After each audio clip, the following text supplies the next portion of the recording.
Hello, Collateral Gaming listeners. Chazzle Dazzle here from the Trial by Error Variety Show podcast. I just wanted to take a few seconds to invite you guys over to what we do. No, it's not video games, but we do invite really awesome and unique bands from all over the world. We dig deep into their souls and find really cool stories to tell you, and there's tons of music every week, so subscribe to us wherever you subscribe to your podcast. We look forward to having you. I'm Ashley Chancellor. I'm Megan Gardner. And I'm Alan Gomez. This is Collateral Gaming.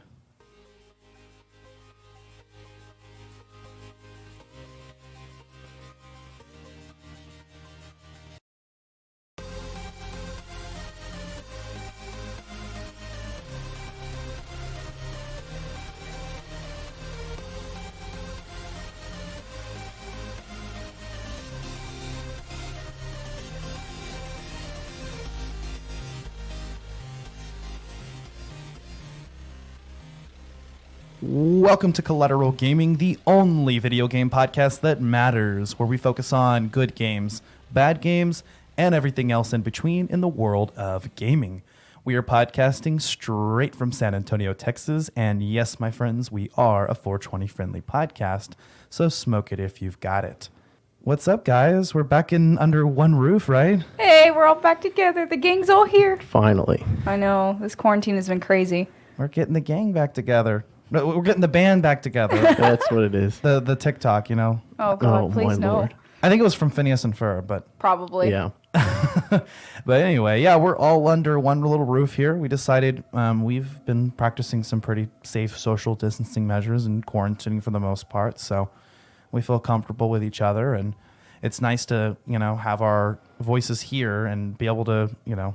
Hang out with each other? Yeah, hang out, be friends. Not just be like, hey, from a freaking phone screen or a Mac screen. Yeah. I don't know. We did kind of get to social distance hang out, though. You know, last episode, we hung out for several hours just talking before we recorded. But you'll also notice Dakota isn't here this episode. Yeah. just temporarily. But I've got Alan and Megan here, and we're having a good time. We've been hanging out playing some of the sequels to the game that we're going to talk about. I wanted to show them a little bit of that. Before we really get into that, though, we have a little segment on the show, what we like to do. It's called Collateral Gaming News. News.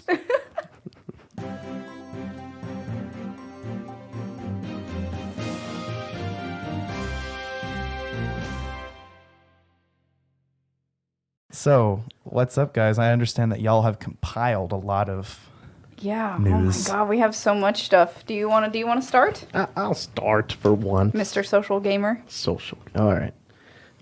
So for news, we got the Silent Hill PS5 exclusive, and the Call of Duty 2020 will be titled Call of Duty Black Ops Cold War, focusing on the Vietnam War, which is the subtitle's kind of a rumor, and it's supposed to release sometime mid-October of this year. Hell yeah, going back to their roots, right? Yeah. Yeah, it's a big rumor, but that's what a lot of the people who know the devs have been talking about. So apparently that's something that they've been bringing on. And then I know a lot of fans are fans of Ghost of Tsushima. That one's going to be coming out soon. There's a lot of hype on that one. That one's been in development for 6 years now, as of a couple of weeks ago, right? Yeah, we just did, sorry, not just did, but we've done another Sucker Punch Productions game, which was Infamous Second Son. It was one of our very early episodes before y'all joined on.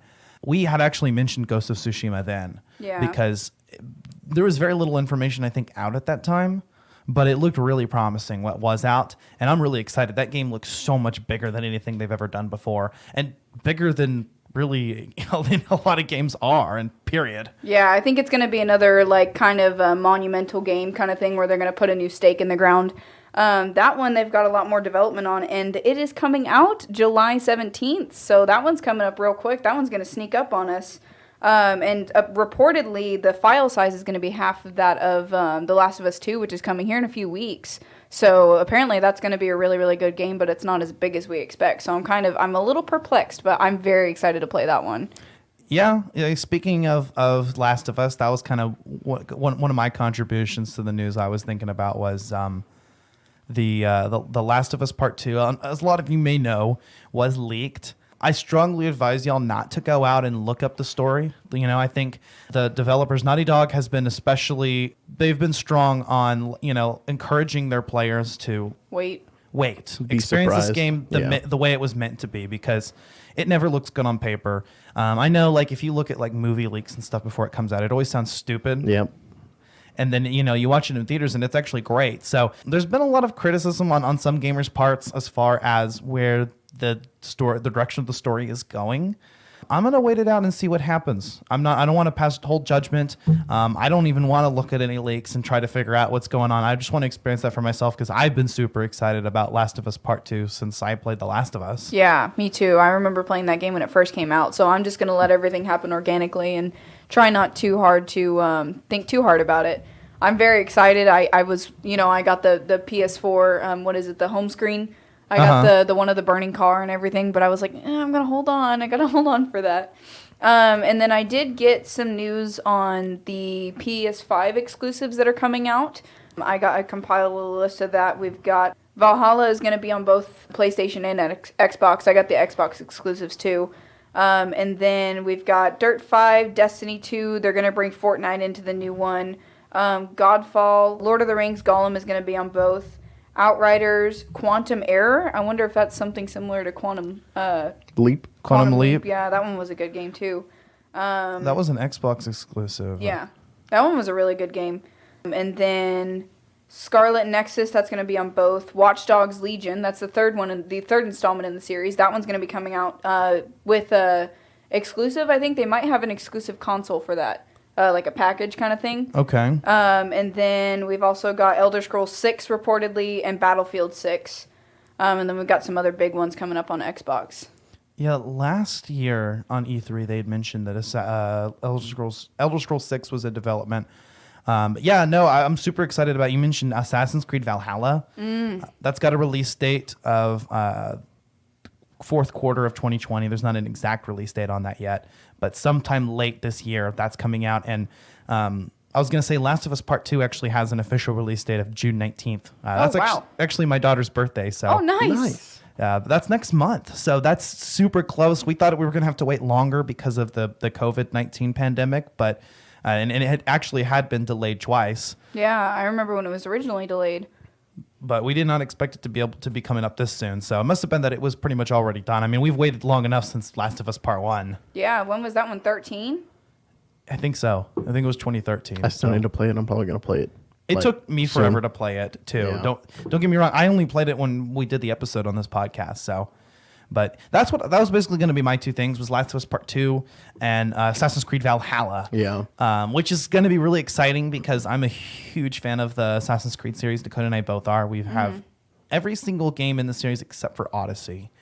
And I've played at least a little bit of all of those, and quite a few of them I've played all the way through. So, and we've got a little bit of an announcement in regards to the Assassin's Creed series, so stay tuned till the end of the episode, and we'll bring that up later. But I guess that's just about it. Did y'all have any other news to report? Yeah, I have the Xbox lineup too. Oh yeah. I've got Bright Infinite Memory, Scorn, which is going to be an X exclusive. Chorus, they're going to have Madden 21, of course. Vampire the Masquerade, Call of the Sea, The Ascent, The Medium, which is going to be another Xbox exclusive. Scarlet Nexus, Second Extinction, Yakuza Like a Dragon, Halo Infinite, of course. They're very, very excited about that one. Warframe, Cyberpunk 2027. I've been really excited about Cyberpunk, yeah. And then we've also got Gothic, and then finally there is some more news on Senua, like the Hellblade series. They're finally going to drop a second one, and then of course Valhalla. So we've got, that's only half of the list that I saw. They've got a lot coming out. They bought a lot of developers out in this past year. That was their big thing at E3. So I'm kind of excited to see the Xbox platform really launch with some good shit. They're going to have, I think they were talking about something with their new kind of like based game system. Yeah. They're going to be focusing more on indie developers, trying to really help them build up and get some more games out into the Xbox universe. Oh, hell yeah. Yeah. I'm totally down for that. And we want to, kind of explore the indie gaming world ourselves a little bit more. In the past, we've done some indie game reviews. I think we're going to do a lot more of that on the bonus round episodes. We're going to start probably using that to discuss more indie game reviews. But by all means, anyone that is an indie developer, feel free to reach out to us. And Oh, yeah. I'd be so down. Even if it's unpolished, I don't care. I'll play it. we'll give you our honest opinions of it. So anything else to add, Alan? Oh, I was just looking up. I was curious. I remember looking it up earlier when we were writing down all these notes. Is the developer for COD 2020, and it's usually between the two of Infinity Ward and Treyarch. And I didn't even know that Sledgehammer Games had did a couple Call of Duties, and they do a 3-year cycle of whose turn it is. And I think they skipped Sledgehammer and they went straight to Treyarch this time. Huh. Treyarch kind of has a little bit bigger claw When in it comes that to series. when it comes to Black Ops, you kind of want Treyarch, especially if you want a good polished zombies section of it. Yeah, well, not with a even good that. Plus story. the multiplayer. Their That their too. version of the multiplayer is honestly my favorite out of all the Yeah. CODs. So I'm excited for that because I played so much Black Ops 4. It is ridiculous. It took me a long time to get into COD, Yeah. but once I started playing it and really playing Black Ops 4, I was like, let's go. I just Who wanna- did I- I always play? The one with the little lightning. What's his Lightning. name? The black guy. I can't remember. Oh God, what was his name? Lightning. I just- He goes ready to bring the lightning. I just want them to bring back Sticks and Stones. Yeah, that Hell one's yeah. fun. No, I love Call of Duty Dakota, and I've been playing a lot of it lately. But yeah, I guess that's it for Collateral Gaming News. So we're going to start talking about our title this episode. If you didn't read the title, I guess, which would be kind of odd, but maybe you just have this on autoplay. We're talking about Tomb Raider. Specifically, the 2013 reboot from Crystal Dynamics. This is a game that I've actually had a lot of experience with before the podcast. It's something that I was really, really impressed with, and I fell in love with the game. I was hooked into it immediately. And so it's definitely something that was in the back of my mind when I started developing games, or deciding games that we were going to put on the podcast. Because I just had a lot of fun. I played through it at least 2 times, and then I played through it again now. Yeah, for the podcast. But yeah, no. What did you guys think? It took me a little bit to get into, and I remember playing it a couple of years ago. But I had played a little bit a couple of years ago on the 4, and I played it originally on the PS3 when I got my PS3. I remember really liking it back then, but this time it was a little bit harder for me to get into, I guess because we've been playing all these, a lot bigger blockbuster games. Yeah, it was and switching there wasn't from as God much of War hype to because this. it's older, Yeah. But once I got into it, I was like, oh my God, I did not know a woman could get this much injury and lose that much blood and still be alive. It was very intense. Yeah, no, it's a badass. And this game introduces another version of Lara, who's every bit as much of a badass, but definitely a different direction that the series is going in. Kind of, like what God of War, Yeah, very similar kind of arc a little bit. This is kind of a game where she starts out very apprehensive, there's no way I can live up to and fill up in the boots of my father kind of thing. And then, she kind of comes into her own and becomes of course, the double pistol wielding badass that we know her to be. So yeah, this game is very much an origin story and a reboot at the same time. It is developed by Crystal Dynamics, who did take over the Tomb Raider series starting in 2003. Although didn't originally develop it. We'll get into that. But Crystal Dynamics is actually best known for the Legacy of Kain and Gix series. They had started getting into the Tomb Raider series with Legend, which itself was also a reboot of the series. That's in its own timeline. That was Tomb Raider Legend. That was in around the time that the Angelina Jolie movie came out. So the character was actually, I think, modeled after her appearance. I'm pretty sure, yeah. yeah. Which, I mean, Angelina Jolie's hot as fuck, so. and then after that, they did Tomb Raider Anniversary, which is a remake of the first game. Yeah. Followed by Tomb Raider Underworld, which picked up the story that they started in Legend and kind of concluded that little trilogy. There's another couple games in that, Lara Croft and the Guardian of Light and Lara Croft and the Temple of Osiris, that actually ran concurrently with this game series, the current Tomb Raider series, and is actually it's a part of the timeline that started in Legend. Believe it or not, that's the same Lara Croft from that universe. So that timeline is actually still going on, but those games were more like played from a top-down perspective and Yeah. focused on like puzzle. I played a little bit of it. One of them was I think it was the Temple of Osiris. I did try a little bit because it was one of the PlayStation Plus exclusive like free games that was Yeah. out. And I got to play with it a little bit. It was pretty fun. They also developed Lara Croft Relic Run, which was kind of a Kind of like what is it? Temple Run. Temple Run. Thank Yeah. you. It was a Temple Run clone. It's a free running Temple Run clone with Lara Croft. So, and then of course after this, they did Rise of the Tomb Raider, which we'll get into. Another thing I wanted to mention is that Crystal Dynamics is behind the upcoming game Marvel's Avengers, which I'm super excited about.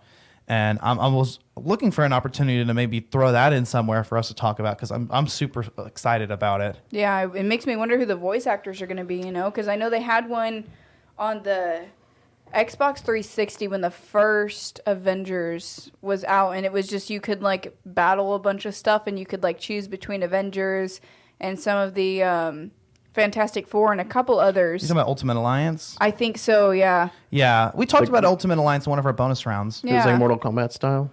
No, No? it's more of it's almost like an arcade style where you're just battling enemies, kind of almost like a Lego style game. Yeah. It's very, very similar in that retrospect. It's multiplayer, but you can jump in and out at any time co-op, and you can control a team of like 4 Marvel superheroes. So it's like your like fantasy team, Yeah. whoever That you makes want, sense. mix and match. And it's outside of the MCU. It's its own thing. And it actually was before that. It was the original Ultimate Alliance was back on the.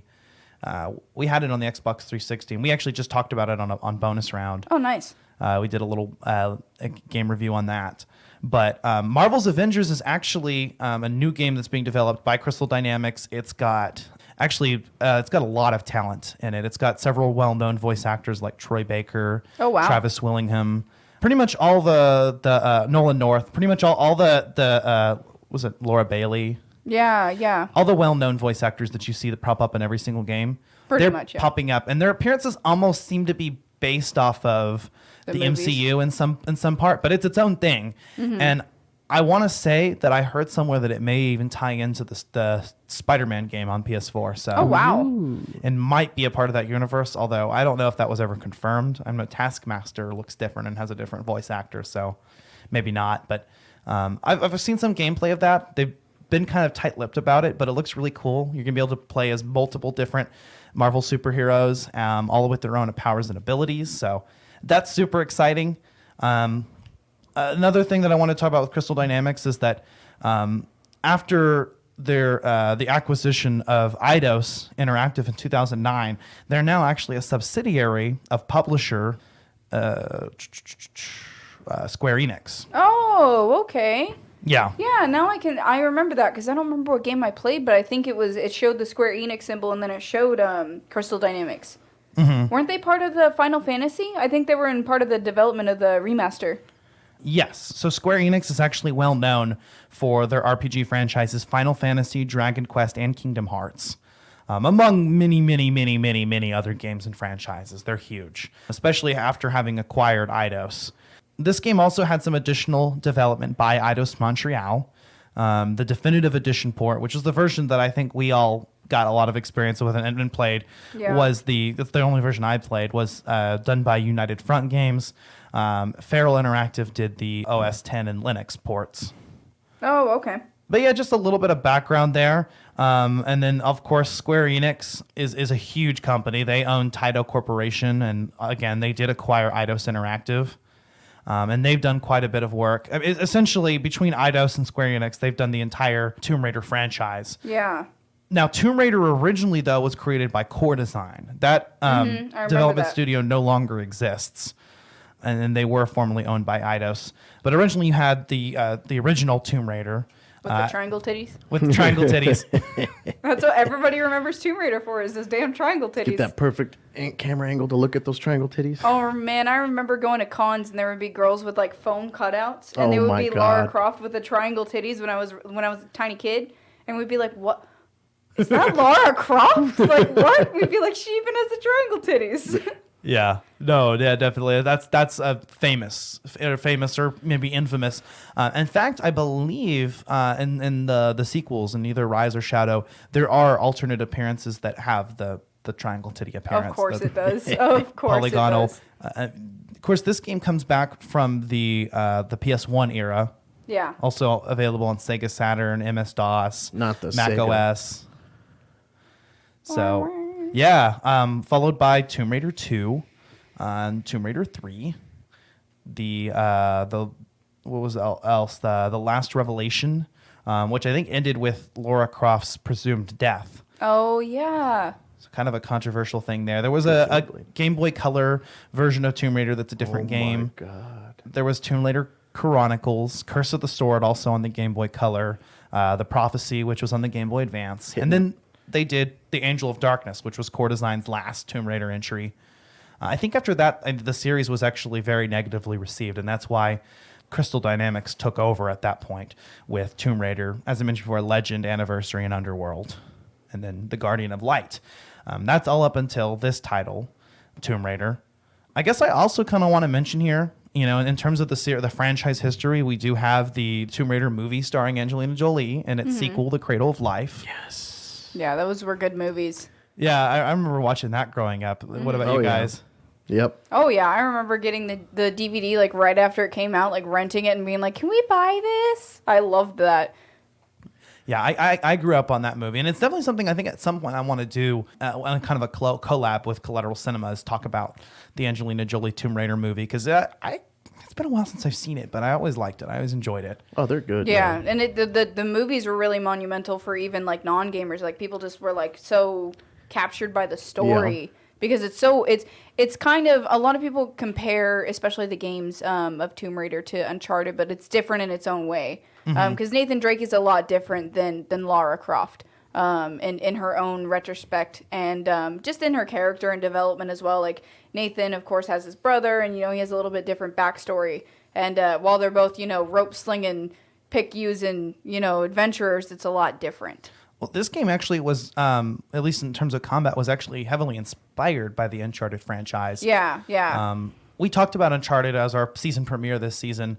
We kind of did the Uncharted Nathan Drake collection, which is the first 3 games, and we had a lot of fun with that. Those are games that show that not all games have to be open world. Yeah, you could definitely have a very good linear progression style game, and I think Uncharted was based off of the original Tomb Raider. So yeah, they kind of bounce off of each other as you see development in them. Like I remember playing number 4. That game made me cry so much. Yeah. I remember playing number 4 and just thinking about Tomb Raider 2013, which is the one we played in the podcast, and kind of how just like over time, like the Tomb Raider release, and then you'd have Uncharted, then Tomb Raider, and then Uncharted, and then finally Uncharted dropped its last one, and then we got Rise. So it was just kind of like boom, boom, boom, boom, boom. Like they were just bouncing off of each other and kind of showing like the male version of this adventurer type person, and then like the female, and how like they're similar but badass in their own way kind of thing. Yeah, I think Nathan Drake very much is like the male Lara Croft, but both are, kind of inspired by Indiana Jones, I would say. Yeah, they're all very much in their own little trinity, funny enough, over there. They're all, like the rope slinging adventurers. They go out and find, the lost tomb or the lost prophecy. Like National Treasure. Yeah. You got Nicolas Cage over there being Bill Gates. Right. Well, where like Lara Croft was more of a, like sex object badass, what's the term, sex goddess, of just, Just idol. Just nothing ever phases her, dual gun wielding. Nathan Drake kind of took more of a realistic portrayal of a flawed character. And it was one of the first games to incorporate like really accurate animations in all of his movements and things. And so that kind of carries back over into this game. And like you said, there's been some bouncing back and forth, even though there's 2 different developers, Naughty Dog and Crystal Dynamics. You can definitely see where they've worked off of each other. Yeah. And you see that competition, I think, is important for the game industry. Mm-hmm. And it also kind of just brings these 2 characters together in a very different way, but it's cool, to watch them kind of like, draw inspiration from one another. Like even to the way, like you can see whenever Nathan Drake is kind of climbing, you can kind of see the similar moves with the legs and scooting across the ledges and stuff. Like you can see a lot of the similar like development in the engine and stuff, which is really cool, especially if you're like a big gamer and you like know like these developers. You're like, whoa, like I saw that in Tomb Raider, like what? And then you just kind of see it tie together kind of in a weird way, but a cool way. Yeah, there's a lot of similarities. There's the the platforming. There's the like third person fast paced action with third person shooting, and there's the puzzle solving gameplay, raiding tombs. One thing that's kind of unique about this Tomb Raider game that's different than all that came before, which I don't have a huge lot of experience with the previous games, but I did play a little bit of, I think it's Legend is the one we have, and I remember playing it after playing this one and being really impressed with 2013 Tomb Raider. I was like, let me kind of play one of the old ones, which was Tomb Raider Legend, and it was pretty fun. I just was so enjoyed the gameplay in this one, and it's so different that it didn't really catch my attention at the time, but I'd love to go back and kind of play that. But one thing that was different, obviously, was that in previous games where we had more of a linear progression, levels, Lara Croft just going across the world and stuff, here we had just one fully explorable map. Kind of moving a little bit towards the open world format, but not quite. More just an open map like, your traditional Zelda games. Yeah. Not unlike God of War. Yeah. Yeah. Or Jedi Fallen Order. What did you think about that, Alan? About which one? Just about like the gameplay style of this one. I liked it. I really enjoyed it. It took me a little bit to get into some of the movements wasn't too fluid for me. Kind of like like crossing a log or jumping and like hitting your pickaxe and trying to rock climb. Like it 9 times out of 10 would work, but that one time you're just trying to go one time through, and you push the button, you push, and you're trying to throw your axe in the wall to start climbing, and then you just fall. And I'm like, are you kidding me? Laura, it's like kale. Like, fucking do what I tell you to do. I push the button, you do it. Cow. I definitely. He's not a vegetable. I definitely had some of those moments myself. I was like, come on, Laura, what are you doing? Sometimes it wasn't quite as responsive as I wanted it to be. Do you remember this was originally a PS3 game? Yeah, and it has moving been ported. it from one to another kind of. Yeah. That's I kind of gave Lara the benefit of the doubt. Yeah, for sure. Because I was like, the game's moved up from an older console. It's not going to be as that should make responsive. It better. It's not remastered. You're right. If it was remastered, though, I'm sure it would be. I think that there could be, because they did the Rise, and I've seen a lot of developers recently doing a lot of remasters. Speaking of, I forgot to mention this in news, but Mass Effect is getting a remaster. Hell yeah. I can't freaking wait. But I know that they're doing a lot of remasters and making, kind of like Uncharted, they're remastering and bringing it into a trilogy to kind of revamp the series and get more, like they're like, I wish we had this whenever we played. And, I think a lot of it also because of YouTubers and podcasts and, live streamers, they talk about that kind of stuff. And devs, they really pay attention. Like, people think they don't. They just, like, they're like the government, like they don't listen to us. But, like devs actually really listen. And I think they're definitely going to be, probably remastering here in the future. Maybe with like what is it? Like maybe like the, I don't know what they would name it. Maybe Ultimate Tomb Edition or something. But I could see them doing that, just to revamp the franchise. Titles. I think they would probably just probably re-release the whole series. Yeah. The trilogy of these on the new consoles, and then make that a segue into, possibly doing more games. Because I know Shadow is intended as kind of the finale of this trilogy, but there's an open opportunity for them to develop more games. And if they wanted to test that out and see how excited people were about that, go ahead and just do like a remastered trilogy for all 3 games on the next generation of consoles, and see where it goes from there. Because I feel like this series isn't done. I feel like there's a lot more, and I'd love to see them take advantage of the new hardware.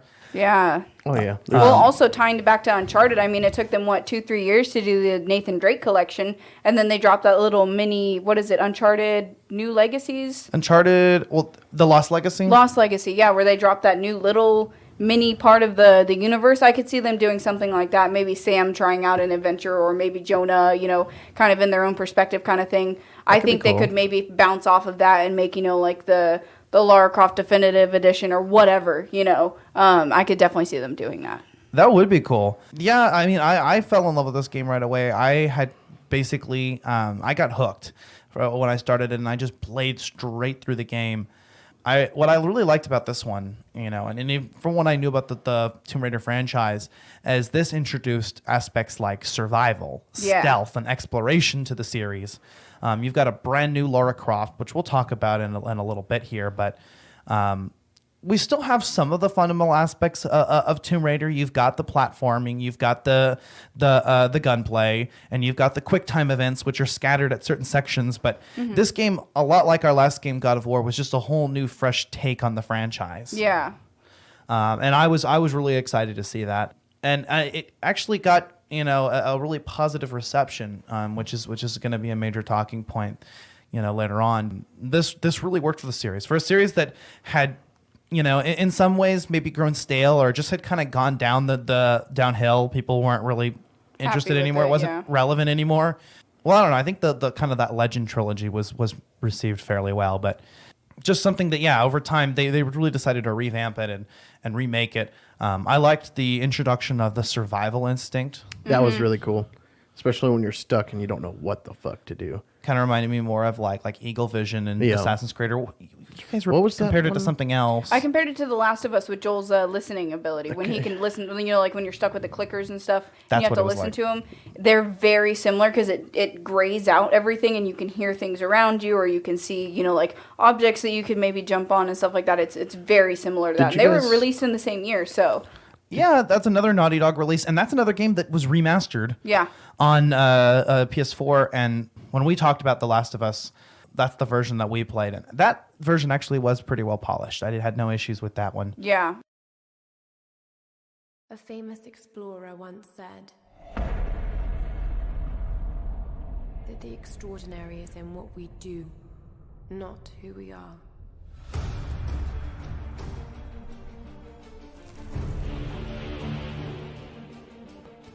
I'd finally set out to make my mark. To find adventure. But instead, adventure found me.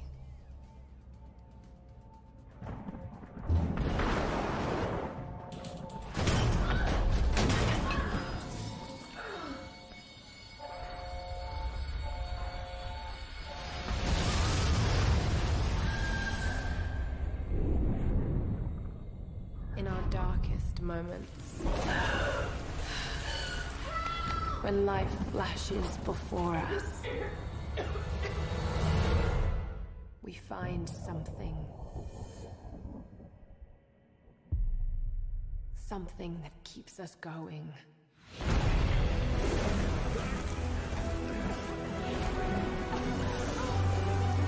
Something that pushes us.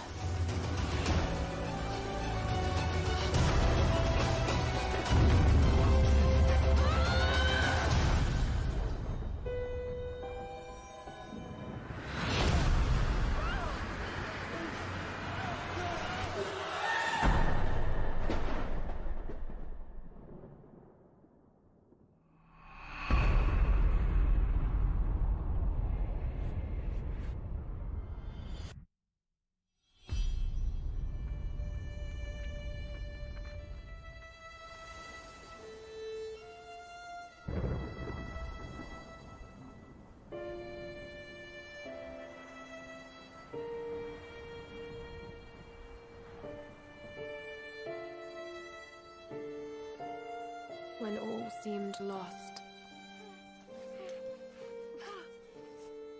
I found a truth.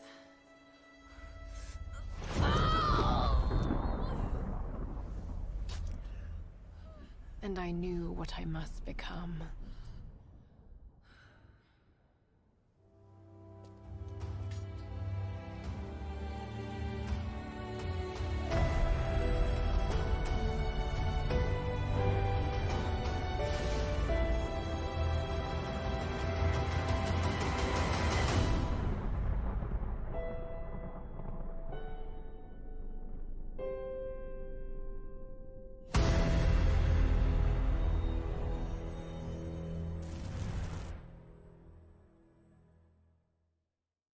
I also like a lot of the RPG elements that were introduced in this game. You've got experience that's gained from progress, collectibles, challenges, upgradable skills, which help you in with combat, hunting, exploration. You've even got weapons that you can upgrade using salvage and kind of a character progression mechanic where you get better items, weapons, and equipment over time as you progress through the story. What did you guys think about that?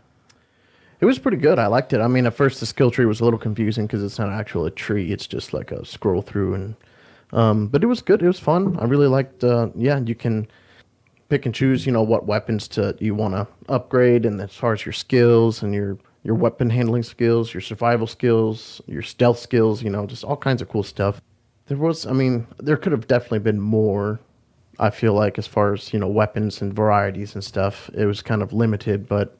Overall, I liked it. Wasn't a big fan of the handling of the weapons, like trying to aim and shoot. It seemed a little like my sensitivity was too fucking high and it was hard to like aim, but I think they do it on purpose to force you to use the bow. Like they want you to use the bow, because if you just roll guns all the time, you'd be finished with that game in no time, Yeah, well, even though it was a short game, also, I do kind of put it into the perspective for myself that she's, even though, after, like her first kill, she's like terrified and she's like crying and she's like, oh my god, I just killed somebody. And then, she kind of goes right into, back off, you bastards. Like she just kind of goes straight into it. But I also think of it in a perspective as she's a novice. She's not used to handling handguns and, That's true. shotguns and especially Tommy guns. She's an adventurer. She's not just going out guns a-blazing shooting people in the middle of a war, and it's a World War II era gun. Yeah. So I think that's something that I tried to think of playing the game. I was like, she's not experienced. She doesn't know anything about this stuff. All she really knows is a bow and arrow, because that's what she's used the whole time. Lara Croft for her bow and arrow and her handguns eventually. But first, it's her bow and arrow just to be able to get through places and, get around stuff. So I try to think of it in that perspective. And I really like the add-ons to the bow. It wasn't just a bow and arrow. Like, you can have add-ons for, like, explosive tips. The napalm arrows? The napalm arrows. Yeah, rope arrows. And the rope arrows, the rappel arrows. Well, not the rappel arrows. The ones where you shoot and you can pull stuff and break things open for secret passages. Oh, and the then rope the rope ascender. yeah. Yeah. Through and through, Lara Croft is a survivor in this game. In fact, I think the subtitle, this game is also sometimes known as Tomb Raider, A Survivor is Born. Yeah. And that's one of the achievements for this game. I think that's the achievement for completing the story. Yes. That's something else new. When you guys mentioned the bow, that's something that's not been seen in previous Lara Croft games, as she was strictly a gun user, and with her primary, weapon of choice being the dual pistols, which is very briefly seen at the end. Yes. A really cool callback that I really enjoyed being there, and I kind of wish was explored in the sequels. But yeah, this game had a heavy emphasis on using the bow. That's your primary weapon. In introducing the stealth aspect and allowing you to go through most combat situations, giving you the opportunity to approach that from either, you have the choice of approaching stealth or going into open combat. So you would use the bow for those kinds of kills. Yeah. And it was useful for that. There's hunting, yes. which the bow is kind of better for.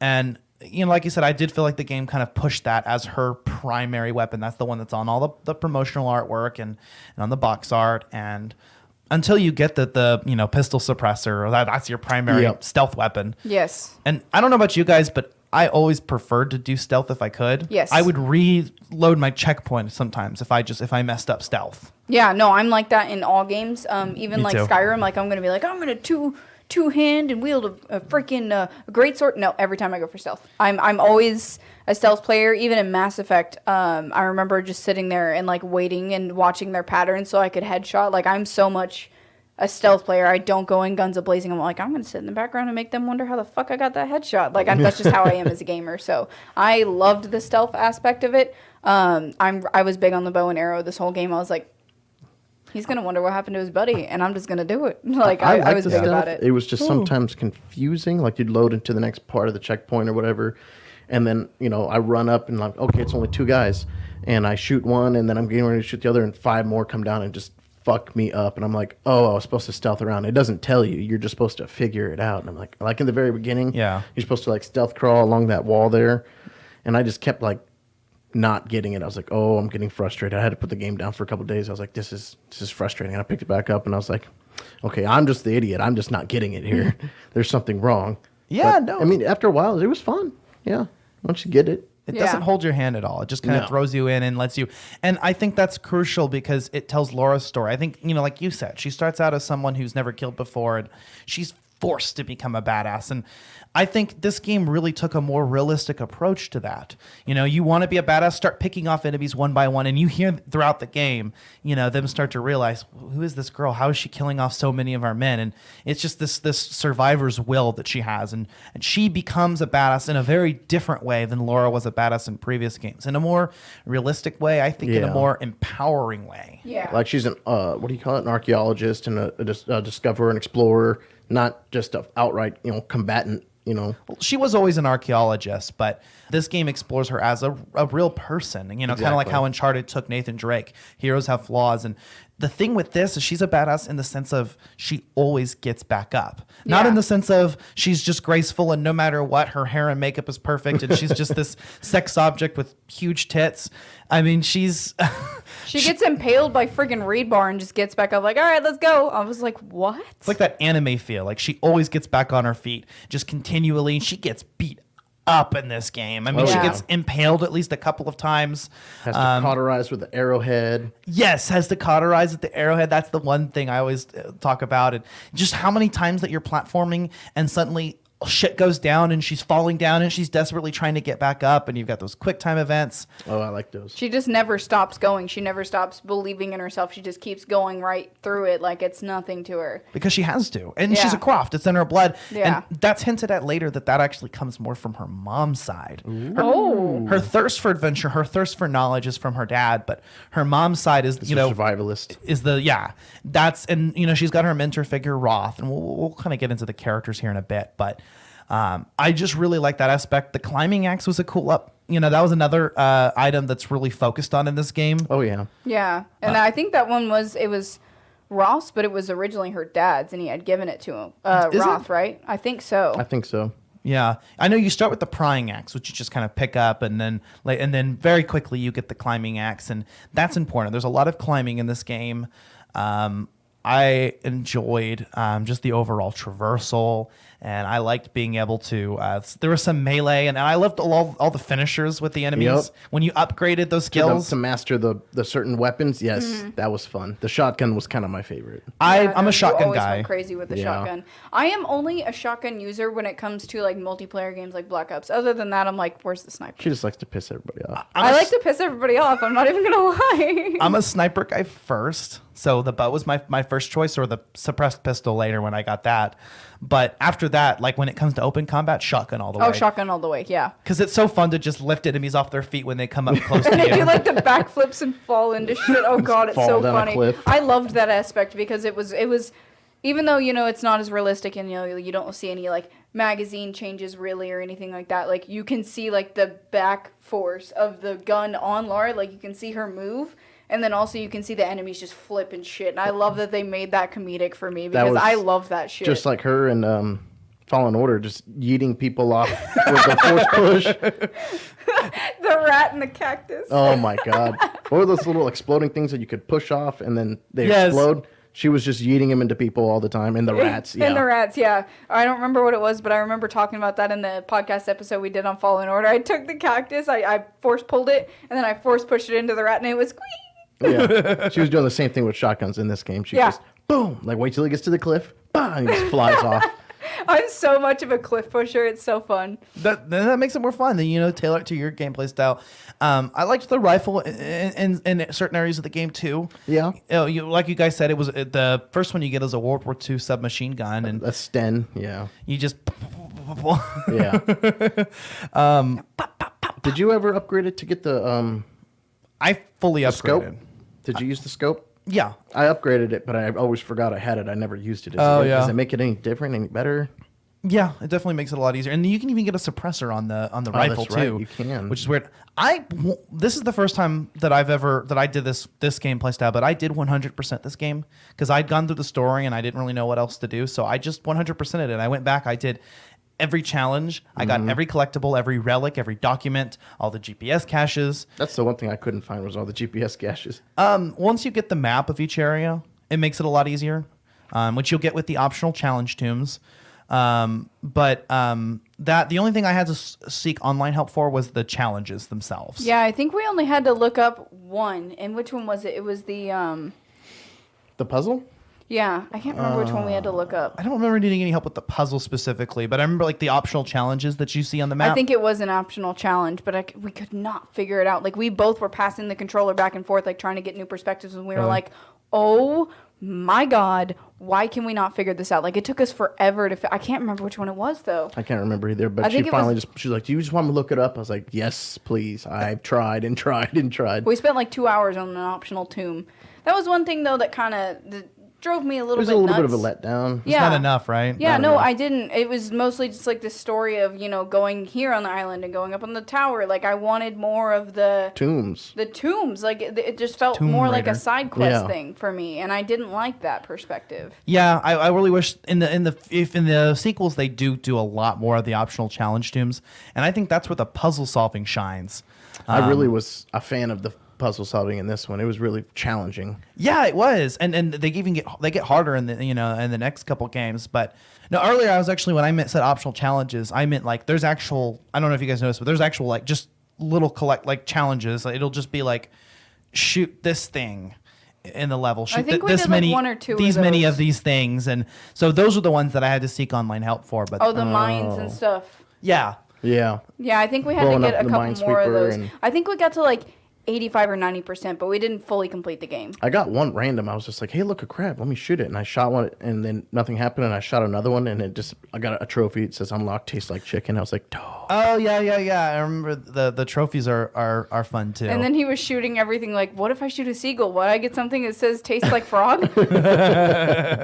Yeah, it was fun to get some of the achievements as well. That was going to be my next step. Was after 100%ing just getting every trophy for this game.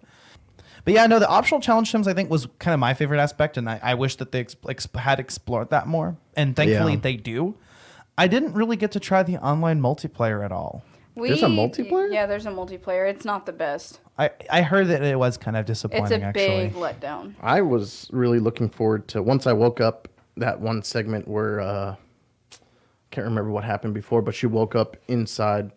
That's when they were somewhere in she was getting the co-pilot from the plane that she had called, and he's across the bridge, and she's like going to go help him. And they like, hey, we found her, blow up the bridge. It was a trap, blow up the bridge and kill her. And then the samurai guy comes out of nowhere and just fucks them all up, and they jug her up, and like next thing she's waking up upside down, Predator style, bunch of skin bodies around, bunch of just carcasses everywhere. And I was like, what? Like, I was like, that really hooked me in there when I was like, what are these samurai guys still doing here? The Oni, right? Yeah. And the way she mentioned is actually kind of how the game opens up too. The first time you get to control Laura, she's hanging upside down, and you have to swing and catch yourself on fire. And then she gets impaled.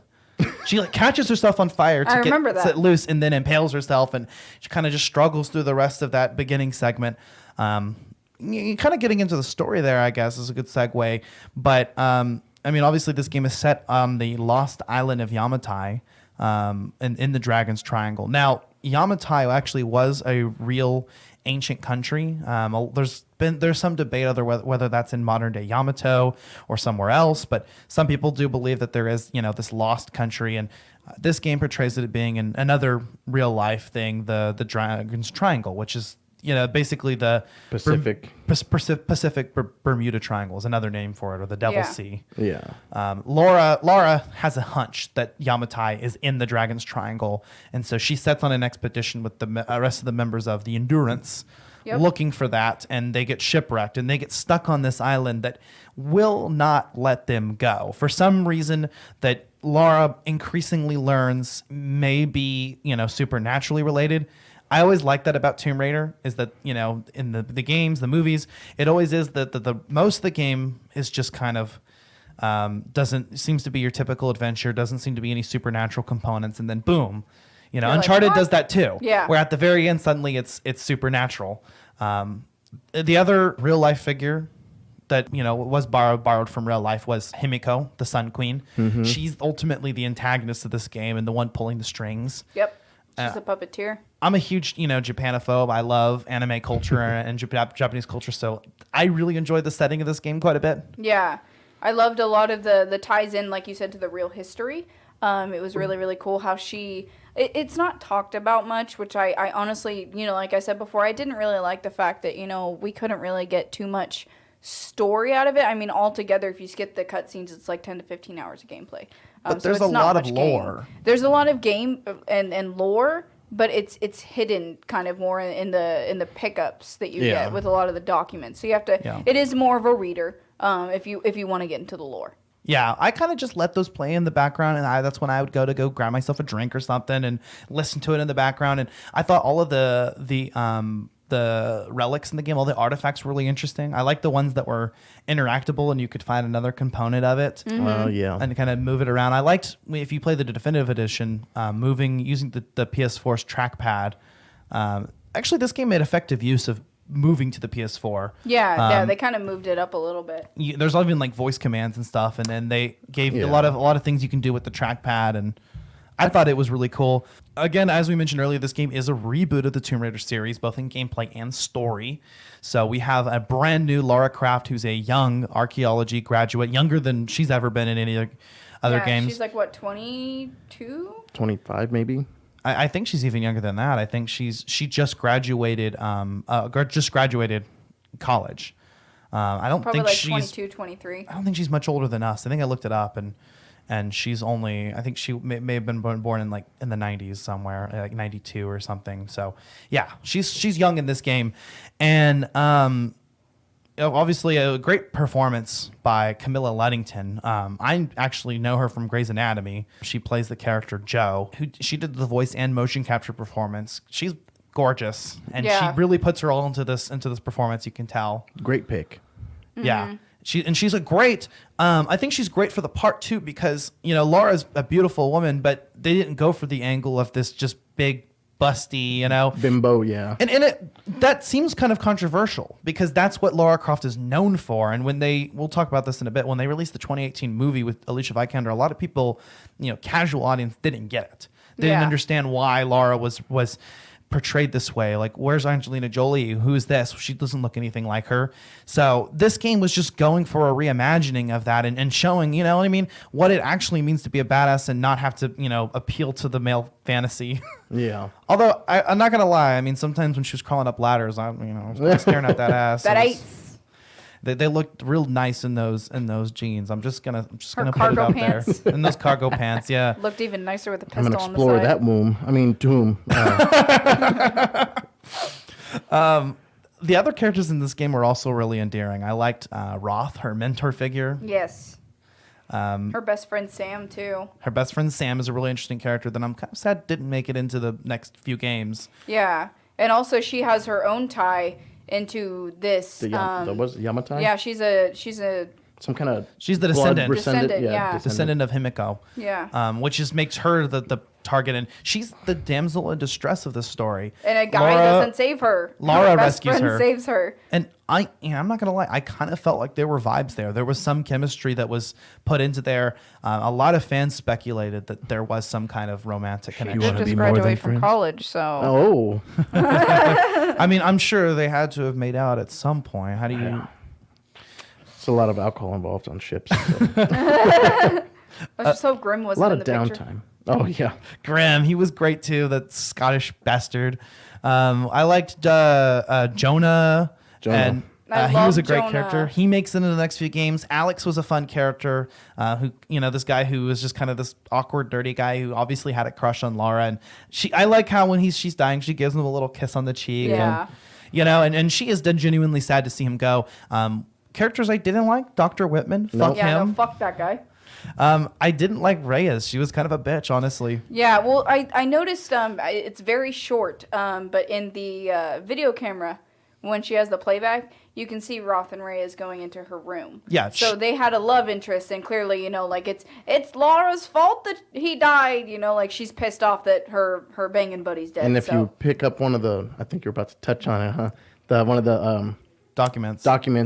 Her daughter is Roth's. Yeah. But she never told him that. She just kind of withheld that from him. Yeah. And she's like kind of regretful about it. So they were lovers, and there's kind of that love story. Roth dies about halfway through the game, and it's a sad moment. And Lara picks up his pistol. I like in the end of the game when she uses both pistols. Yeah. And there's that moment where the dual pistol returns, and she's just fucking up Wild Matthias. Weston. Yeah. Matthias, who is the main villain of this story, primarily. Creepy looking guy. Himiko is the Sun Queen. She's the antagonist pulling the strings, but Matthias is definitely, and his Solari Brotherhood are the chief, Like tribe, I guess. yeah, the moving antagonist, the face that you see, and he's kind of a menacing figure. Right. He's desperate to do anything it takes to get off the island, and manages to involve this entire brotherhood, all these people that come to the island over the years, into his cult, which turns out to be true. But the Endurance survivors are just kind of feeling like these people are just crazy, which they are. Yeah, you're stuck on an island, you don't have any technology, and you're trying to get off this fucking island, and all you have is shipwrecks and plane wrecks, and I mean, you can even see, you literally climb through ships and on old planes as you're going through the island, so I mean, that makes sense.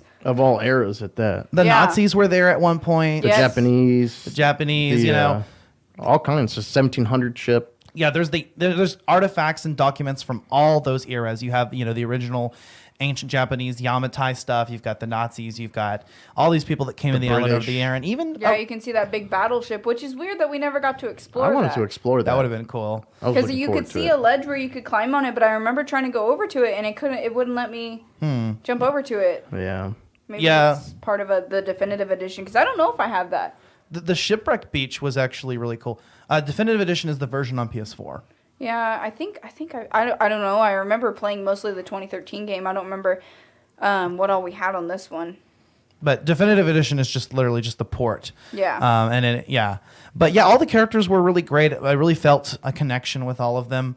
I liked the various forces that you fight against the game. The Solari Brotherhood, which Laura just picks off one by one. At the end, you finally fight the Oni.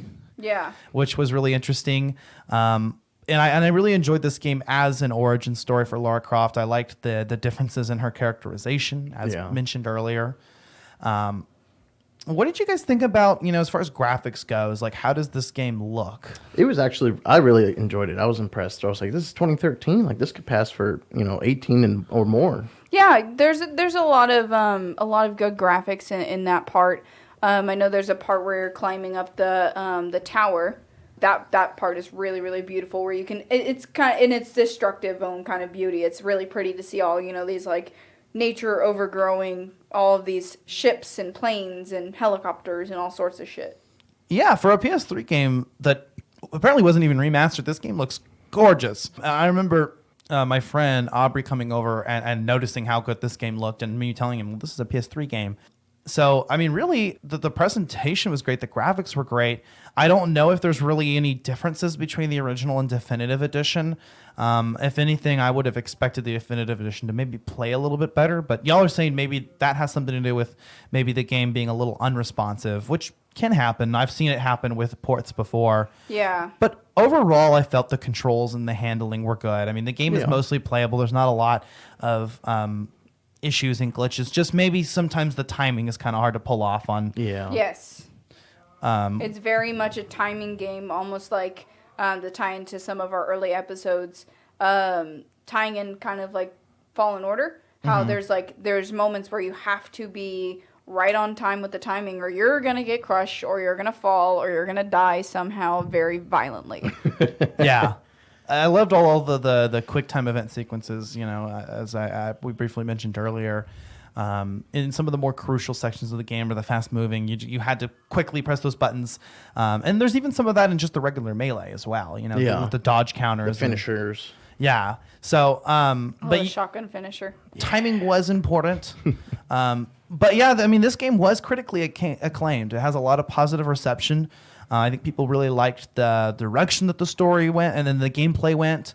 I think people really enjoyed, just this new take on Laura and on Tomb Raider. The game overall is just a very tight game. Like you said, it's not very long, but it's a game that I myself found myself replaying several times and not minding. Like I want to say, I think Rise of Tomb Raider and Shadow Tomb Raider are better games, but this game really Set the stage. It set the stage, and it's a very it's a good it's a good set piece. It's a good foundation. Yeah, and it's just fun to come back to. Like I find myself wanting to just replay through the story again once in a while.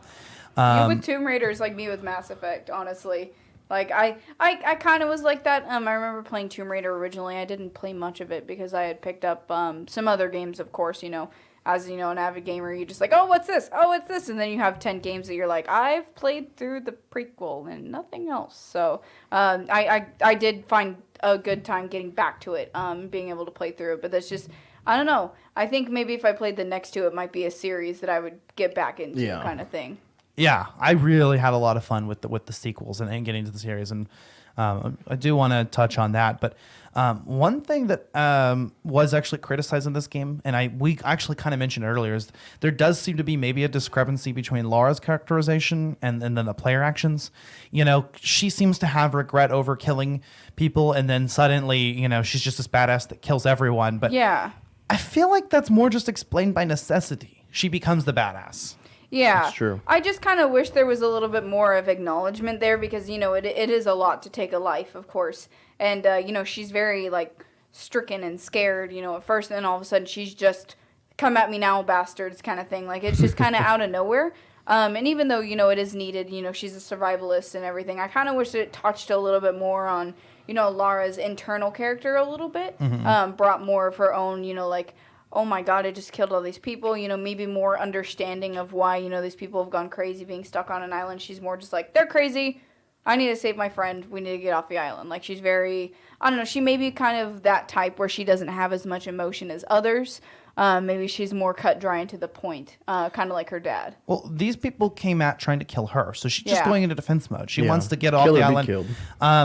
I do think that scene where she says, like, later on, yeah, that's right, you bastards, is actually one of my favorite moments in the entire game. It's right after she gets the grenade launcher, and you just feel this empowerment as up until that point, Lara's just kind of had to sneak around and get between, and she's kept where she needed to. Here, she just finally, there's this just empowerment moment where, they're running away from her.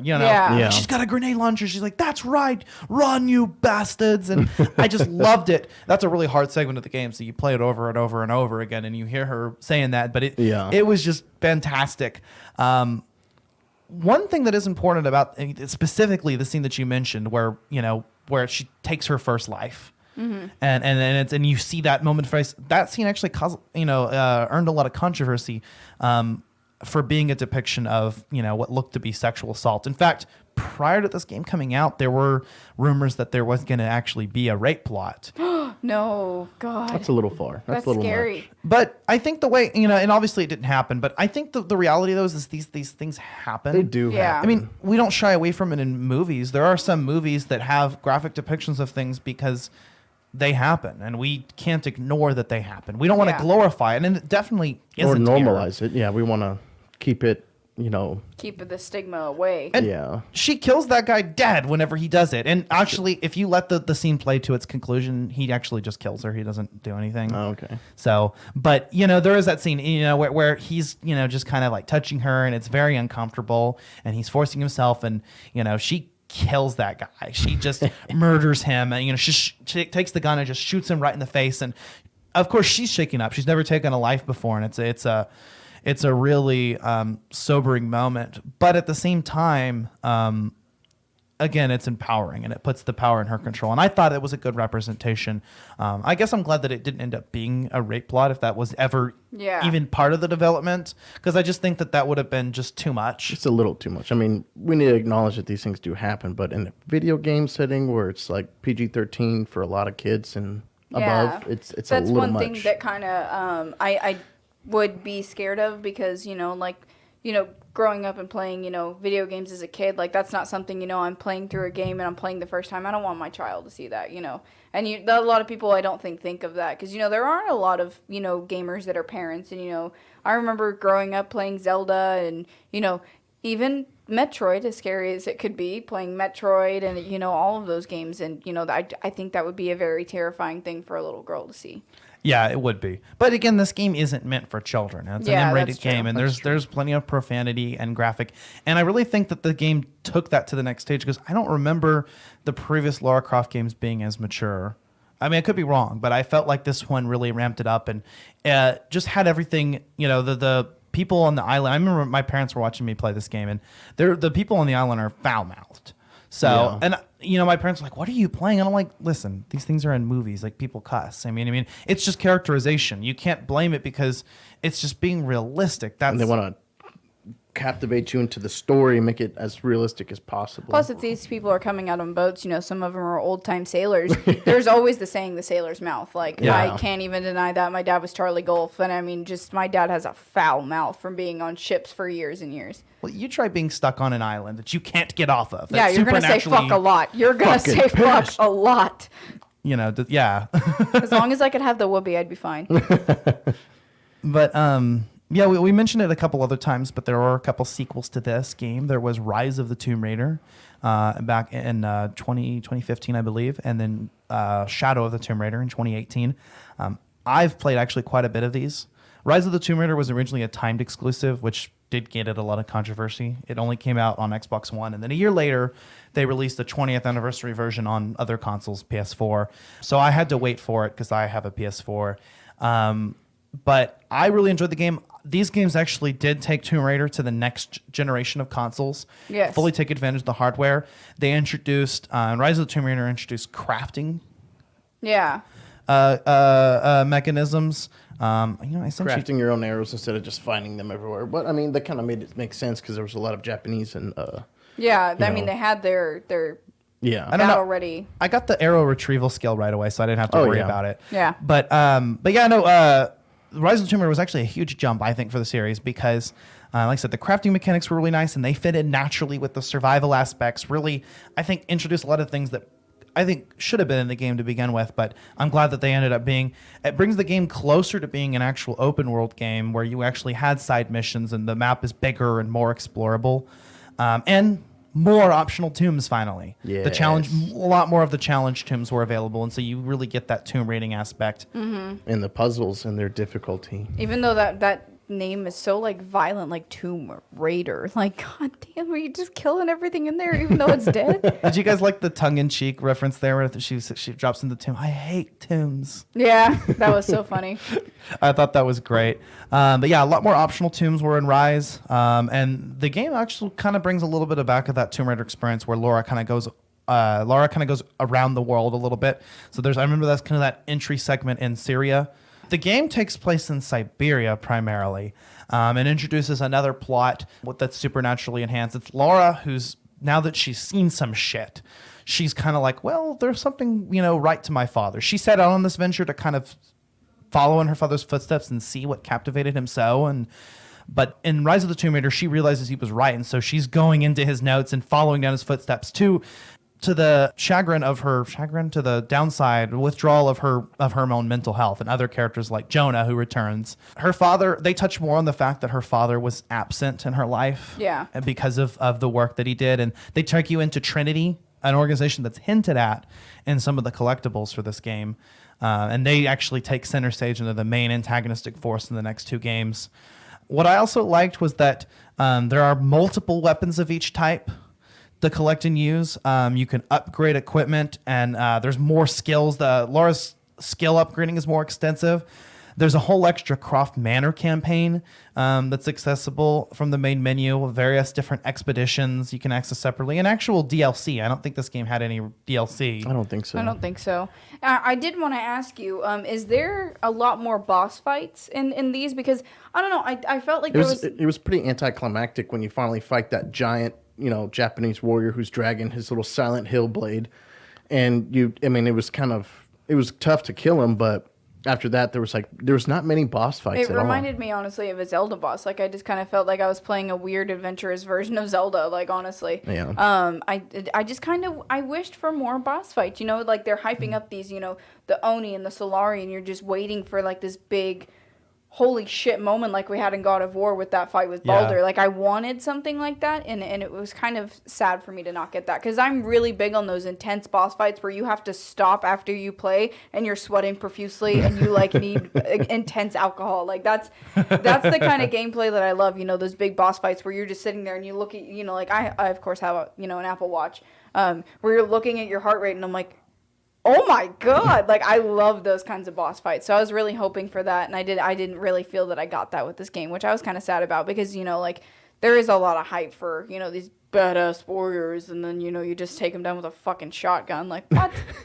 That final scene, actually, though, where you do fight the big guy is actually kind of cool. You shotgun him in the back and shit.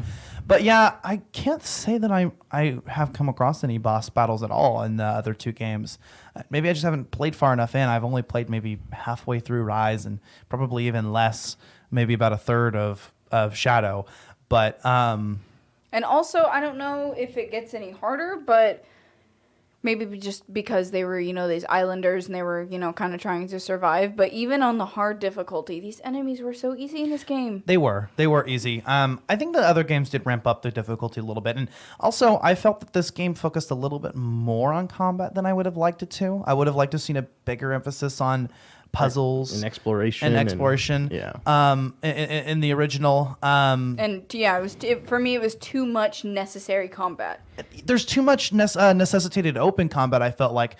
Obviously, there's those situations once in a while where they want you to force you into open combat, but I almost felt like there was a little bit too much of that game, and there should have been more scenarios where I had the option of choosing stealth versus open.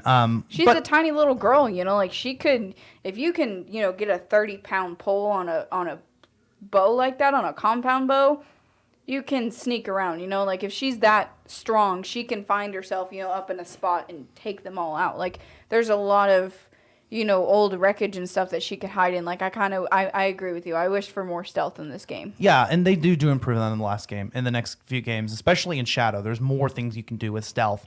And not only that, but in this game, like once you fuck up, you fuck up. You have to reload your checkpoint, and you can't. I was big on that. I'm huge on I have to play stealth. Yeah. I think we talked about that earlier. Yeah. But in the other games, it's not so much that when you just fuck up, you fuck up, and you get a little bit more opportunity. I remember, especially in Shadow, there was a moment where I could keep. One thing that they brought in Rise that was notably absent in this game is the ability to swim. Lara doesn't swim in this game, and I feel like that's kind of a key mechanic in a lot of Tomb Raider games. Yeah. So even in the 64 one. Yeah. So this game finally, Rise of the Tomb Raider brought back the ability to swim. Shadow of the Tomb Raider wasn't quite as big of a jump because it's the same console, but I really felt like it refined and expanded on what worked in Rise. And did introduce a couple new mechanics like rappelling down the climbable sections of wall. The swimming was completely overhauled and the controls were done better, and you can do stealth takedowns while swimming. And Shadow of the Tomb Raider does focus quite a bit more on puzzle and exploration than the previous two. So even more so, I think Rise did a better balance, and I think Shadow really extremely focuses on puzzle and exploration, which some people may not prefer, but I do. Yeah, that's the kind of stuff I like. I like the head scratchers. Like, how the fuck am I going to do this? Like, I have to figure it out without looking it up. I'll spend 2 hours just calmly trying to figure this shit out. But I did felt that the puzzle solving in Tomb Raider was done well. I just wish there was a little bit more. Kind of like Uncharted. The first Uncharted game, there was just very little in the way of puzzle solving, but when it was there, it was really, really good. Yeah. And I'm glad that the games after that did implemented that more often. So Shadow definitely focuses more on the puzzle and exploration. There's a little bit more traveling across the world, especially in the beginning. And I felt like the game overall was tighter than its predecessors. Like it's just a very tight game. Both Rise and Shadow, the graphics look even better. Camilla Luddington really shows, like you can see her face and her expressions. Oddly enough, I think there's a couple things from Rise that I had missed that didn't show up in Shadow, like the Croft Manor, and the in-game menus were a little less functional. But overall, I've been playing both of those games a lot lately. After having beat this one, I was really impressed. I want to play more because their magnitudes, I think, larger in scale than Tomb Raider, both in content and map size. I think objectively they're better games, and I almost wish we would have talked about one of them. Yeah, had we known. But wish I had played some of Rise, so I did have some inkling of that. Oh, we can sneak one of those in next season. Yeah, I mean, we definitely could revisit this franchise. I'm not opposed to it, but yeah, y'all tell us what you want. Yeah, no, for sure. But the reason I did want to still, and I'm glad that we did Tomb Raider. I mean, the we did original. have to start out with the first, of course. You gotta do that. Yeah. It was responsible for reinventing the franchise for the modern era, introducing the survivor version of Lara, and it sets those precedents that come in the games after. So you've got the bow, the climbing axe, the explorable map, campfires, optional tombs, upgradable skills and equipment, survivor instinct, hunting, all of these things that are now staples in Tomb Raider games, short of the other side series that they're doing right now. And there are a few. We've got Lara Croft in the Temple of Osiris, which we mentioned earlier. That came after this. There's the Relic Run game. There was Lara Croft Go. And we touched upon this earlier too, but there's the 2018 movie starring Alicia Vikander. Which she is very, very beautiful. She actually, we didn't get the chance to watch the movie, but from what I've seen of the trailers and stuff, it looks like she did a pretty dang good job. It's an all right movie. I mean, I really respect it for being an adaptation of one of my favorite games and something that, I really enjoyed. So I was super excited about it. I mean, when you looked at the artwork, they look like they ripped her costume straight from the game. They have the bow. They have the same climbing axe in the game. So it was based off of this game, right? It's a direct adaptation, albeit it's a loose adaptation. The events aren't exactly the same, but it is set on Yamatai. And it does feature the characters on the Endurance being stranded there, although not all of them are there. But Matthias is the villain in the story. He's the antagonist. Himiko's in the story. They kind of take a different path with her, and there's some more stuff with Lara's father that's quite a bit different. I guess I don't want to spoil it, but you sold me. I'm going home and watching that shit tonight. I think you ought to, because they really take a lot of aspects of this game, and it's considered a loose adaptation because the story does take quite a few different turns, but the premise is exactly the same, and it was definitely heavily inspired. I mean, like I said, they ripped the costume and the aesthetic straight from here.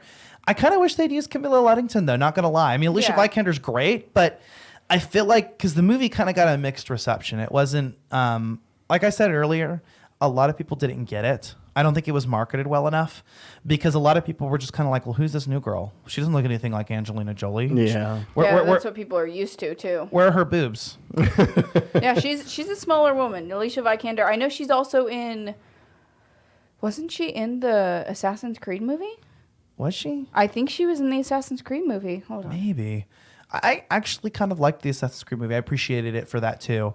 And I appreciated this movie for being an adaptation. And they kind of tie it back into the original Tomb Raider I wouldn't mind it being a series. a little bit more. They do hint that at the end and kind of show her picking up. So I think they will take a different route and not continue to follow the game storyline.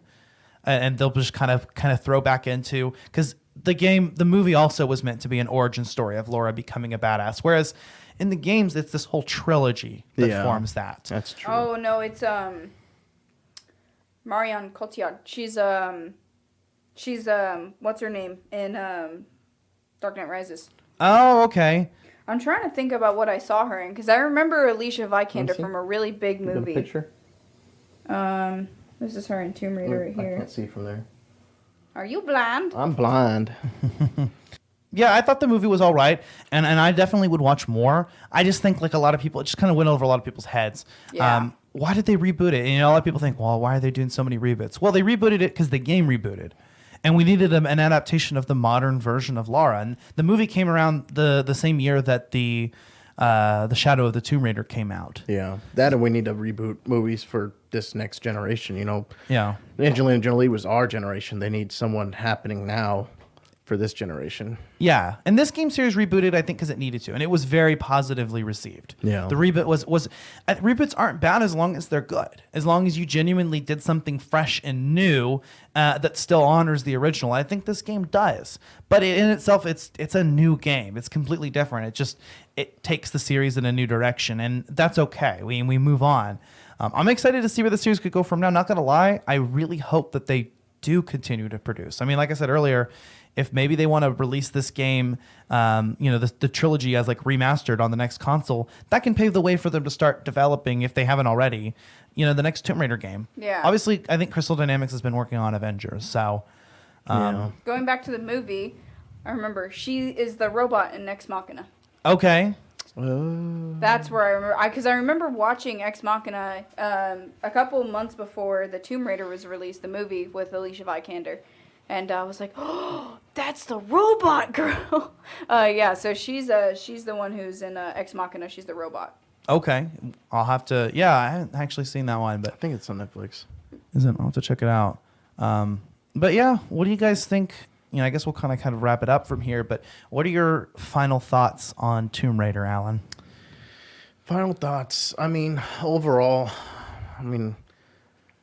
it is an older game, and we're seeing the other two far better than this one. But again, this one was the platform to build off of. Primary.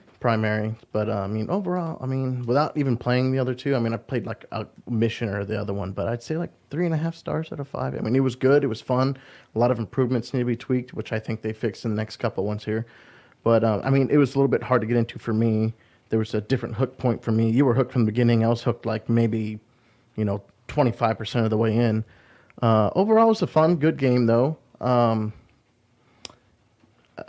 I liked, like you guys were touching on, I like, sometimes I want to go kick in the fucking door, but sometimes I want to sneak around and just put arrows through people's heads. But yeah, just there's something that, we can maybe see possibly in a remaster. Overall, great game though. It's pretty fun. Did want to see more backstory of the what is it, the Yamatai? Yamatai. You were mixing Himiko and Yamatai? Yes. And Sam. Like, there was no background story on Sam and how she's even... Except that she's just, I have her blood. I'm excited to go to the island. Oh, no, shipwreck. There's a comic series, actually, that delves into that. Really? There are comics that tie in before and after, because the other games actually don't feature Sam. The only character that returns with Lara is Jonah. Oh, I love him. But a lot of the other characters show up in the comics, and there's a lot of context. And the other games do kind of delve more into some backstory. And I liked a lot of the lore in the game. But what did you think about it, Megan? I agree with Alan. I think it was a little bit harder to get into the game for me, even though I'd played it before. I think also I kind of had a turning point after you get the Tommy gun. It was like right at that point when she started kind of coming into her own was really the big part for me where I kind of got into it. Other than that, it was a really good game. It definitely had some improvements, but I liked the fact that it kind of tied in this novice kind of feel, even though, like you could blame it on the gaming or, like the porting of it. But I honestly think like that was done on purpose to kind of show you like, hey, she's not used to holding a machine gun and shooting it or, holding a pistol and getting used to, the recoil and, getting used to switching magazines and things like that. So I really enjoyed that perspective. I think it is a good thing. I'm not a feminazi, but it's a good thing for female empowerment, especially if, you're a younger girl, able to play this game and, not be scared by the gore or anything. It inspires you to be that badass. You're like, I want to go climb a fucking cliff and go kill somebody. Like, it inspires you. In a positive way. Yeah, she's a positive character. She never stops going. And this game is really, really monumental, I think, in its own series. Like I said, she's the female Nathan Drake. She's a badass. And I really, really loved that, as you go on into the series, it just becomes a very good series, a good game. Yeah, no, I definitely agree. In terms of the weapon handling, I think actually, and it just occurred to me, but it's actually when you upgrade the weapons using salvage, that's actually what improves things like the recoil and the handling. So if you kind of go out of your way and upgrade everything, the handling is a lot better. She gets a little bit more used to it, probably when she breaks it down and everything. There's specific upgrades that mention to decrease recoil and things like that. So I think that is kind of the point, is the games were, the weapons were hard to use at first, and then when you upgrade them, they become better. And in the sequels, you have different weapons of each type with different stats. I'm excited. So you have some that have, it'll be like where it increases damage, but it decreases rate of fire or handling accuracy. There's a whole RPG. Yeah, there's a whole stats or kind of like in Call of Duty when you pick your guns and stuff. So there is a lot more of that, and there's multiple weapons you can pick from, and there's more that you can upgrade. But as far as my final thoughts go, I definitely this game I think it is one of my favorites. Having played it before, kind of coming back to it, I'm kind of like you guys. I'm not as impressed with it, and I think after playing other games that are more refined, and after playing the sequels to this game that are more refined, I've been a little spoiled. So, there are some parts that frustrate me, but I do really enjoy this game for reinventing the franchise. I actually am glad in the end this is the one we picked because I think it was really important to reinvent Lara as a positive role model who can show that women can be a badass without being a sex icon. Yeah. Yes. A good female role model. That's the word I was looking for, sex icon earlier. Oh yeah, you're like sex goddess. Sex goddess. I was like, what is the term? Sex icon, which is fine. I mean, there's nothing wrong with having women having sexuality and exploring that. We don't slut shame here. Yeah, we're not slut shaming, but I think that this appeals to a wider audience, and it isn't just kind of appealing to the male fantasy. Yeah. And there's a time and a place for that. I'm glad that this game could carry Lara into the modern era and show Lara in that positive light. And I love the direction that the gameplay has gone in. I love the survivor feel. I love the stealth aspects that were added. I love the setting because I said before, I love Japan and I love the culture. Yeah, that was really, really fun for me too. I love exploring the in-game lore. It was a good staple for its time era. Yeah. I mean, that was only 7 years ago, but in the gaming community, that's pretty. That's old. Yeah. 3 years ago is old for a lot of gamers. Yeah. Yeah, and this was 2013, so yeah, I mean, that was that's 7 years now. So Yeah, it's almost a decade old now. You can compare it to The Last of Us, which definitely is a more polished game. But Yes. think about it this way: this game had a much shorter developments. Yeah, that one was the original Last of Us was in development for what, like 4 or 5 years? And they're still, up from then until now. I think it was the same year, 20. I think they released. They were both released 13. They were both released in 13. Last of Us Part 2 has been being worked on for 7 years. Yeah, longer than Ghost of Tsushima. That's the difference. And we've talked about this on the podcast before. I remember I mentioned it on the Red Dead episode, but games that you spend longer on end up being a lot of times better games because those are the games that just blow you away. Those are the games that are amazing. Those are your Ghost of Tsushimas and your Elder Scrolls and your Fallouts and your, Yeah. and your that's one Zeldas thing- and that's your one Red thing. Deads and your Grand Theft Autos. Oh, yeah. I think one thing that I know it's a game that I talk about a lot because I honestly just love the game. I'm really hoping that they don't go in that, we got to get it knocked out for the gamers kind of thing with Horizon Zero Dawn. I don't think so because I think that game was praised for just how much there was. So, and it has been a little bit since it came out, right? So Came out in 17 or 16? yeah, I was thinking 16, but yeah.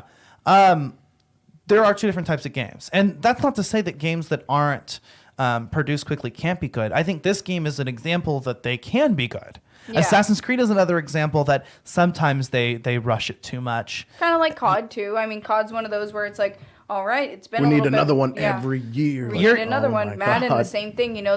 Madden, I haven't played too much of it, kind of like, with the NBA and the hockey. I've played a couple of them, and they do noticeably get better every year, more human kind of movements instead of just like all of a sudden you're glitching over to the sidewall or whatever. But it's the same fucking game. It's really the same is. thing, but they, it's like they keep getting better with time, and they are, getting a lot better. People with development, or people that have wanted to do this their whole life. They go to school for it and everything. You get more of those dedicated guys that will stay up until 3 o'clock in the morning working on a fucking game. So I think they're kind of moving into that. Like we can get it knocked out quicker. Let's hire more staff. Let's get this done, kind of thing. Because a lot of developers, they're really, really committed to the gamers. And yeah, reusing assets and things like that can help. There's a good balance between yearly releases and shoving things out too quickly, which can happen sometimes, and a couple years, 3 years in between release, 2 or 3 years, and you can still produce high quality games, just depending on how you go about it and how you present it. And I think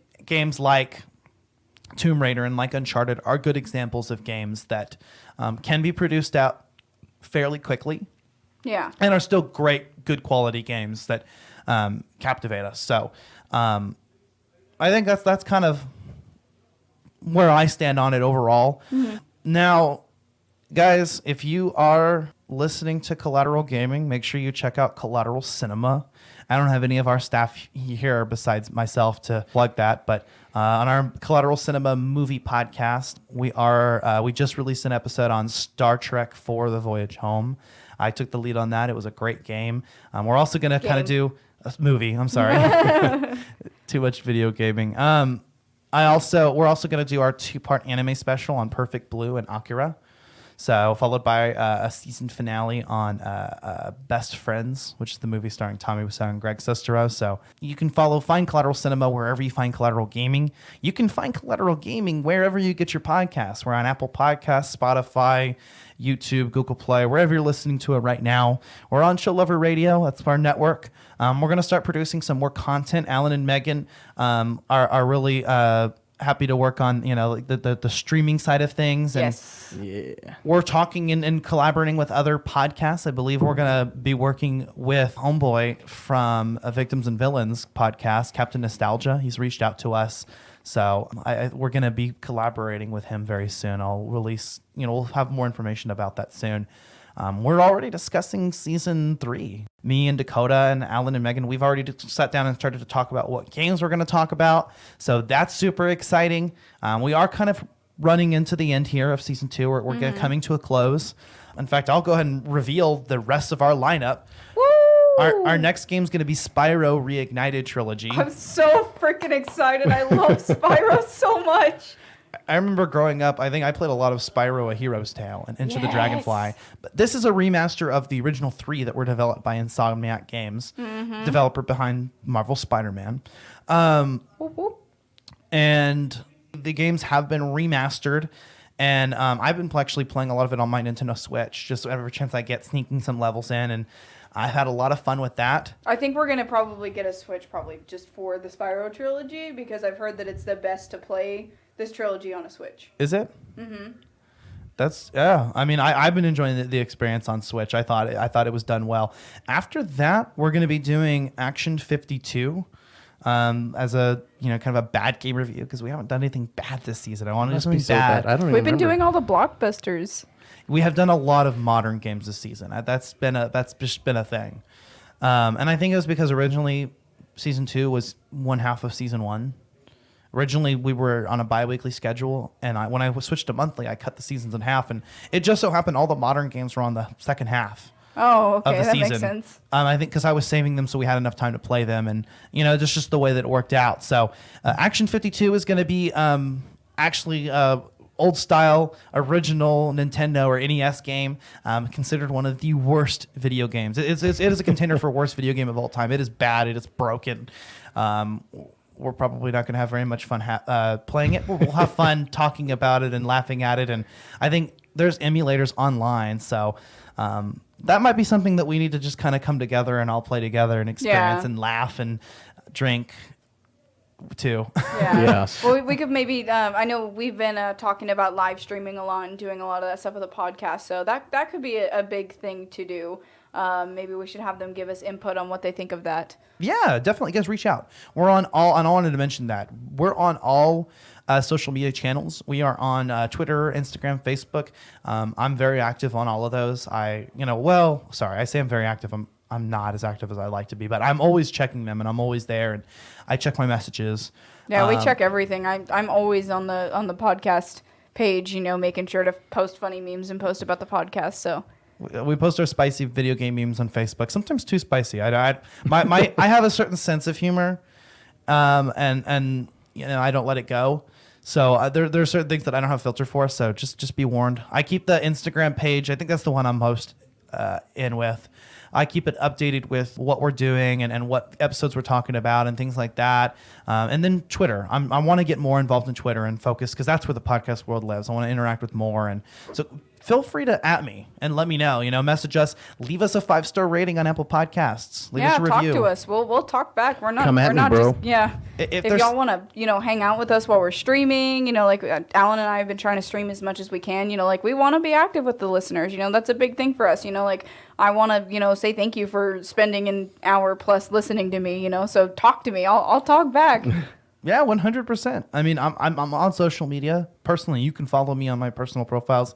I generally accept all friend requests. I just check to see if you're a bot. And otherwise, I assume if someone doesn't have mutual friends that I actually do this. I assume that they may be following me because of the podcast. So I'll just add you back. So just don't appear to be a Russian bot, and I'll out. accept it. Yes. But yeah, following Action 52, we're going to have our season finale. That's going to be Assassin's Creed 4 Black Flag. Oh, God. One of my favorite Assassin's Creed games. I think 2 is honestly my favorite, but For 4 he's is... a jolly good fellow. The shanties are probably my favorite part of that entire game. Dakota knows them by heart, I and bet sings he them. does. We may have our friend Aubrey on that as well, because he's also really into that. Dakota and I, when we were thinking about games to do for this podcast, we were planning out season 1. We knew we wanted to do Assassin's Creed, and we decided Assassin's Creed 4 was the one game that we both had played a lot of and we're really into. So stay tuned for that. We're going to have we are going to have an episode coming out on Assassin's Creed Black Flag. That's going to be our season finale. You heard it here first. So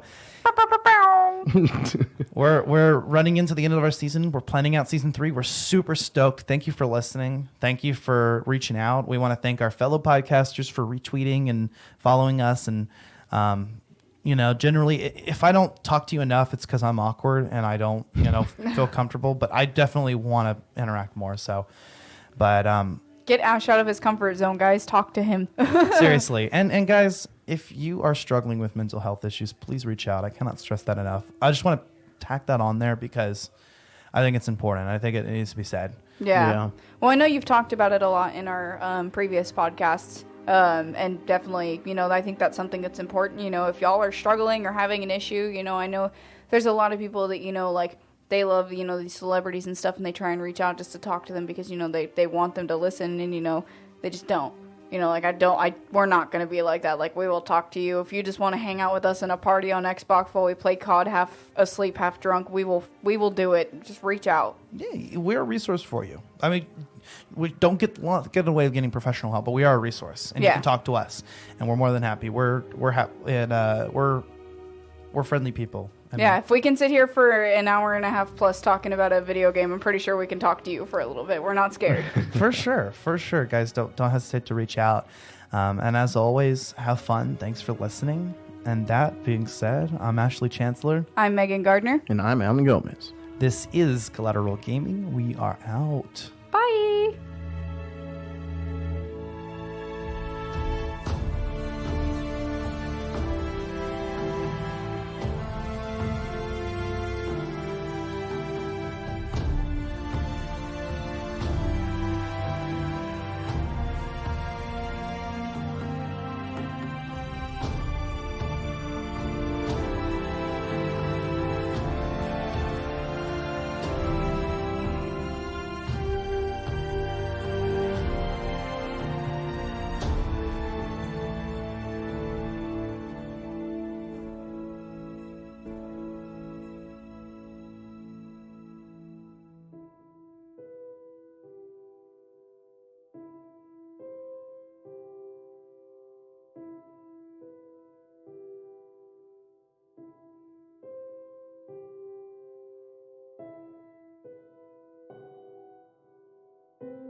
Collateral Gaming is an L Company production. All music and game clips are owned by their respective creators and are used for educational purposes only.